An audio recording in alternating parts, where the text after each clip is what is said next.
Is Flirtini the future of online dating or just another flashy app riding the iWave with more style than substance?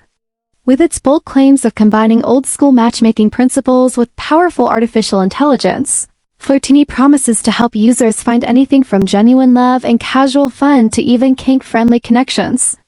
On the surface, it looks impressive. The app is available on both Google Play and the Apple App Store, featuring a clean, intuitive design that makes swiping and chatting feel smooth and modern. It's also active on platforms like Instagram and offers multiple ways to contact support, including email, phone, and a physical address, something many dating apps skip entirely. Some users even report meeting real people and having positive experiences, suggesting the app can work when the stars align. But dig a little deeper and the cracks begin to show. A growing number of users complain about profiles that seem AI-generated, too perfect, too fast to respond, and strangely robotic in conversation.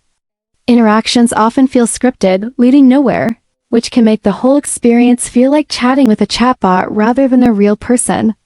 There are also troubling reports of refund issues, especially with subscription charges, and a lot of glowing reviews on the app appear vague or suspiciously generic, raising concerns about their authenticity. While Flirtini may not be an outright scam, it walks a fine line, delivering just enough real interactions to seem legit, while leaving many users feeling misled or disappointed. So, is it worth your time? That depends on how much you're willing to risk in the hopes of finding something real in a digital world full of illusion.